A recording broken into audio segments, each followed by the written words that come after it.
Hi friends, പുതിയൊരു വീഡിയോയിലേക്ക് എല്ലാവർക്കും സ്വാഗതം. ഭൂമി ചായക്കടയിലേക്ക് സ്കൂട്ടി എടുത്ത് വരുന്ന സമയത്ത് ലക്ഷ്മി ചേച്ചിയുടെ മുഖം ആകെ വാടിയിരിക്കുന്നുണ്ടാവും.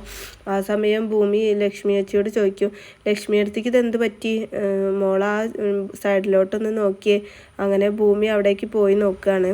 അവിടെ ഭൂമിയുടെ പോലീസ് സ്റ്റേഷൻ എന്ന് എഴുതിയ ബോർഡ് ഉണ്ടാവും താഴെ കിടക്കുന്നത്.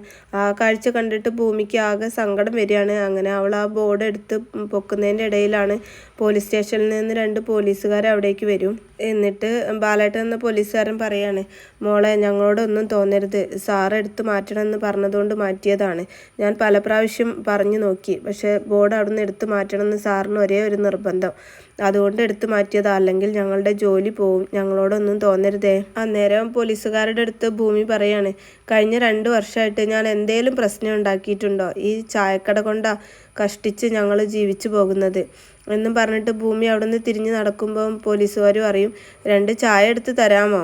അപ്പോൾ ഭൂമി ഒന്നും മിണ്ടാതെ നിൽക്കുമ്പോൾ ലക്ഷ്മി ചേച്ചി പറയും, ഞാൻ എടുത്ത് തരാം. അങ്ങനെ പിന്നെ ഭൂമി നേരെ പോകുന്നത് പോലീസ് സ്റ്റേഷനിലേക്കാണ്. അങ്ങനെ SIയുടെ അടുത്തെത്തുമ്പോൾ ഭൂമി ചോദിക്കും, സാർ ബാലൻ സാർ പറഞ്ഞു എന്നെ സാറിനെ വന്ന് കാണണം എന്ന്, എന്തിനാ വരാൻ പറഞ്ഞത്? സാർ എനിക്ക് കുറച്ച് സാവകാശം തരണം, ആ ബോർഡ് അവിടെ നിന്ന് എടുത്ത് മാറ്റി എന്നൊക്കെ പോലീസുകാരുടെ അടുത്ത് ഇങ്ങനെ പറയുമ്പോൾ CI പറയും, അദ്ദേഹത്തിന് ദുർവാശിയാ, ഞാൻ പറഞ്ഞതാണ് ബോർഡ് അവിടെ നിന്ന് എടുത്ത് മാറ്റരുത് എന്ന്. എനിക്ക് പരാതിയൊന്നുമില്ല സർ, ജീവിക്കാൻ വേണ്ടി എന്തെല്ലാം വേഷം കെട്ടിയാടുന്നു.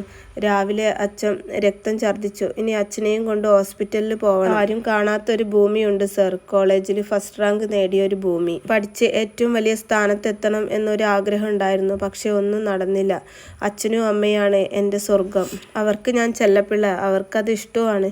അതിനുവേണ്ടി ഞാൻ അവരുടെ മുന്നിൽ അഭിനയിക്കുന്നു. ഇവിടെ എത്തുമ്പോഴാണ് മനസ്സൊന്ന് ഫ്രഷ് ആവുന്നത്. ചിരിക്കാം, തമാശ പറയാം, അഭിനയിക്കാതെ എന്നൊക്കെ ഭൂമിയുടെ സങ്കടങ്ങൾ ഓരോന്നായിട്ട് ഇങ്ങനെ SIയുടെ അടുത്ത് പറയാണ്. ആ സമയത്ത് SIക്ക് ആകെ വിഷമം തോന്നും. എന്നിട്ട് SI ഭൂമിയുടെ അടുത്ത് പറയും, തൽക്കാലം ഭൂമി മാപ്പൊന്നും പറയാൻ പോവണ്ട, ആ ബോർഡ് എടുത്ത് അവിടെ തന്നെ വെച്ചോ.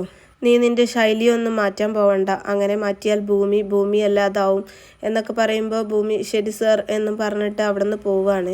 ആ സമയത്ത് അജയ് ജനലിന് പുറത്തിലൂടെ ഇങ്ങനെ ഭൂമി പോകുന്നത് ഇങ്ങനെ നോക്കി നിൽക്കുകയാണ്. ആ സമയത്ത് അജയുടെ അടുത്തേക്ക് SI വരികയാണ്. എന്നിട്ട് SI ഭൂമിയെ കുറിച്ചിട്ട് പറയാൻ പോവും. അതിനു മുമ്പ് സാർ ഞാൻ പറയുന്നതൊന്ന് കേൾക്കണം, ഒരു റിക്വസ്റ്റാണ്, സാർ ചൂടാവരുത്. ഭൂമിയുടെ കാര്യമാണ് ഞാൻ സംസാരിക്കാൻ പോകുന്നത്. വീട്ടിൽ പ്രാരാബ്ദമൊക്കെ ആയിട്ട് നടക്കുന്ന ഒരു കുട്ടിയാണ്, പാവാണ് അവൾ ഡിഗ്രിക്ക് ഫസ്റ്റ് റാങ്ക് വാങ്ങിയ കുട്ടിയാണ്.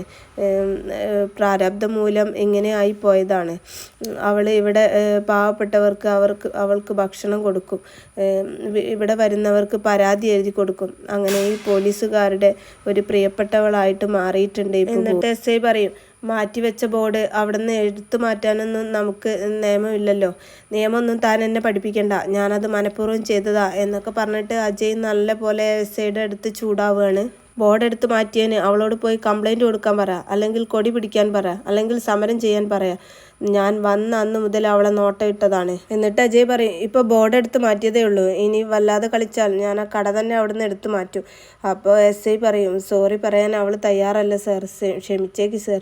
വേണ്ട എന്നൊക്കെ പറഞ്ഞിട്ട് SI നന്നായിട്ട് ഷൗട്ട് ചെയ്യാൻ. എന്നിട്ട് അപ്പം തന്നെ SI സാറ് ഭൂമിയെ വിളിക്കുകയാണ്. എന്നിട്ട് ഭൂമിയുടെ അടുത്ത് പറയും, ഭൂമി ഇയാൾ നന്നാവില്ല, ഇയാളിത് മനഃപൂർവ്വം ചെയ്തതാ, നീ സമരത്തിനിറങ്ങി എന്തെങ്കിലും ചെയ്തിട്ട് നീ മുന്നോട്ട് പോയിക്കോ എന്നൊക്കെ ഭൂമിയുടെ അടുത്ത് ഇങ്ങനെ പറയാണ്.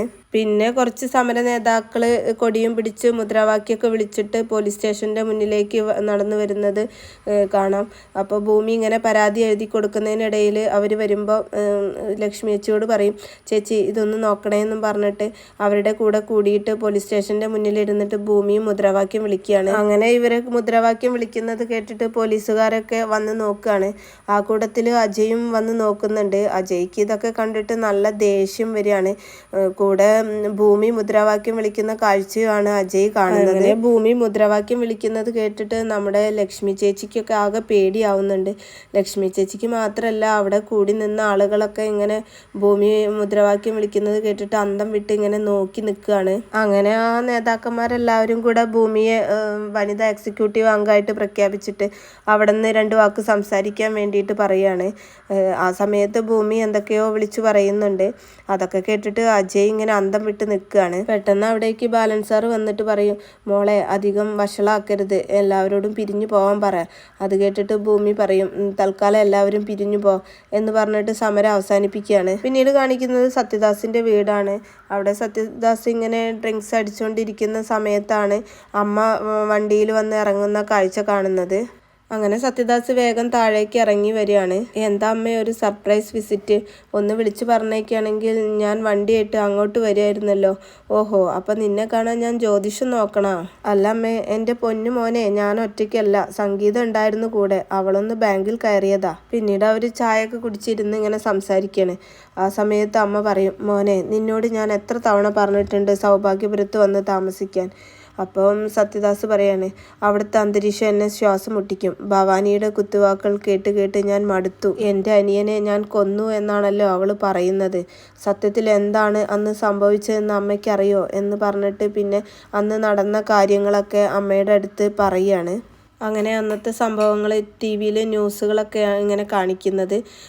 അതിൽ സാഗർദാസ് മെഡിക്കൽ ഷോപ്പ് നടത്തുന്നതിനിടയിൽ ആ മെഡിക്കൽ ഷോപ്പിൽ വെച്ചിട്ട് ലഹരി കണ്ടുപിടിച്ചതും അങ്ങനെ സാഗർദാസിനെതിരെ അന്വേഷണം ഊർജിതമാക്കാനും ഒക്കെയുള്ള ഒരു ന്യൂസ് ഇങ്ങനെ ആളുകൾ കേട്ടുകൊണ്ടിരിക്കുന്നതൊക്കെയാണ് കാണുന്നത്. കൂടാതെ ആ ന്യൂസിൽ ആ കേസിൻ്റെ ചാർജ് സത്യദാസിനെ ഏൽപ്പിക്കാനുള്ള ഒരു ന്യൂസും കൂടെ ഉണ്ടായിരുന്നു.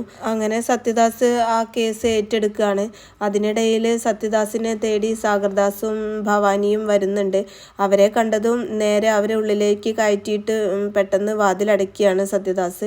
എന്നിട്ട് അവരോട് ഇങ്ങനെ ചോദിക്കുകയാണ്, നീ എന്ത് പണിയാ ചെയ്തത് എന്നൊക്കെ പറയുമ്പോൾ ആദ്യം സാഗർദാസ് പറയും, അങ്ങനെയൊന്നും ഇല്ല ഏട്ടാ, അവരെന്നെ ചതിച്ചതാണ്. അപ്പോൾ സത്യദാസ് അവരുടെ അടുത്ത് ചോദിക്കും, എന്നിട്ടാണോ ഇങ്ങനെ അവിടെ മയക്കുമരുന്ന് പിടിച്ചതൊക്കെ ന്യൂസിൽ വന്നത് എന്നൊക്കെ അതിനെക്കുറിച്ച് ചോദിച്ചറിയുമ്പം പിന്നെ സാഗർദാസ് പറയും, ഒരു അബദ്ധം പറ്റി. ആ സമയത്ത് സത്യദാസ് ചോദിക്കുകയാണ്, അമ്മയെ മറന്ന് നിനക്ക് എങ്ങനെ ഇങ്ങനെയൊക്കെ ചെയ്യാനായി? അന്നേരം ഭവാനിയും സാഗർദാസ് പറയും, ഏട്ടൻ രക്ഷിക്കണം, ഇനി ഏട്ടൻ വിചാരിച്ചാൽ മാത്രമേ ഞങ്ങളെ രക്ഷപ്പെടുത്താനാവൂ. അപ്പം സത്യദാസ് ചോദിക്കുകയാണ്, എൻ്റെ ക്യാരക്ടർ നിങ്ങൾക്ക് 2 പേർക്കും അറിയില്ലേ? ആ സമയത്ത് സാഗർ പറയാണ്, ഇല്ലെങ്കിൽ എനിക്ക് ആത്മഹത്യ ചെയ്യല്ലാതെ വേറൊരു വഴിയില്ല. അതിനൊന്നും നിൽക്കല്ലേ, നോക്കട്ടെ എന്ന് പറയുമ്പോൾ 2 പേരും കൂടെ സത്യദാസിൻ്റെ കാല് പിടിക്കുകയാണ്. അപ്പോഴും സത്യദാസ് ഇതിൽ നിന്നും പിന്മാറില്ല. കോടതി വഴി എന്തെങ്കിലും നിയമം വഴി നമുക്ക് ശിക്ഷ ഇളവ് വരുത്താം എന്ന രീതിയിലൊക്കെയാണ് അവരോട് പെരുമാറുന്നത്. സത്യദാസ് അവരുടെ വാക്കൊന്നും കേൾക്കാതെ അവിടെ നിന്ന് പോവുകയാണ്. അങ്ങനെ പിന്നെ 2 ദിവസം കഴിഞ്ഞതിന് ശേഷം സാഗർദാസിനെ കാണാൻ വേണ്ടിയിട്ട് അവർ ഒളിച്ച് താമസിക്കുന്ന വാടക വീട്ടിലേക്ക് സത്യദാസ് പോവുകയാണ്. കാരണം ജഡ്ജിയായിട്ട് സത്യദാസ് സംസാരിച്ച് ഒരു മാസ്റ്റർ പ്ലാനൊക്കെ തയ്യാറാക്കിയിട്ടുണ്ടായിരുന്നു സാഗർദാസിനെ രക്ഷിക്കാൻ വേണ്ടിയിട്ട്. അക്കാര്യം പറയാൻ കൂടി വേണ്ടിയിട്ടായിരുന്നു സത്യദാസ് അവിടേക്ക് പോയത്. പക്ഷെ അവിടെ എത്തിയപ്പോഴേക്കും സമയം ഒരുപാട് വൈകിപ്പോയിരുന്നു. സാഗർദാസ് ആത്മഹത്യ ചെയ്തു എന്നാണ് അറിയാൻ കഴിയുന്നത്. അവിടെ ഭവാനിയുടെ നിലവിളി കേട്ടിട്ടാണ് സത്യദാസ് ആ വീടിനുള്ളിലേക്ക് കയറി ചെല്ലുന്നത്. ഭവാനി ആ ഷോക്കിൽ പെട്ടെന്ന് അവിടെ ടേബിളിലുള്ള ഗ്ലാസ്സൊക്കെ തട്ടി വീണ് അതിൽ നിലത്ത് കിടന്ന് കുപ്പിച്ചില്ലൊക്കെ നെറ്റിയിൽ തറച്ച് അങ്ങനെ കിടക്കുമ്പോഴാണ് സത്യദാസ് അവിടേക്ക് കയറി വരുന്ന കാഴ്ച കണ്ടത്. എന്നിട്ട് ഭവാനിയുടെ ഭാവമൊക്കെ ആകെ മാറാണ് സത്യദാസിനെ കാണുമ്പോൾ. തനിക്ക് തൻ്റെ അനിയനെ കാണണ്ടേ, എങ്കിൽ വാ കാണിച്ചു തരാം, താൻ കാണ് എന്നൊക്കെ പറഞ്ഞിട്ട് സത്യദാസിൻ്റെ മുന്നിൽ ഇങ്ങനെ ദേഷ്യത്തിൽ നിൽക്കുന്ന ഒരു ഭവാനി നിൽക്കുന്ന ആ ഒരു സീനോട് കൂടിയിട്ടാണ് കേട്ടോ ഇന്നത്തെ എപ്പിസോഡ് അവസാനിക്കുന്നത്.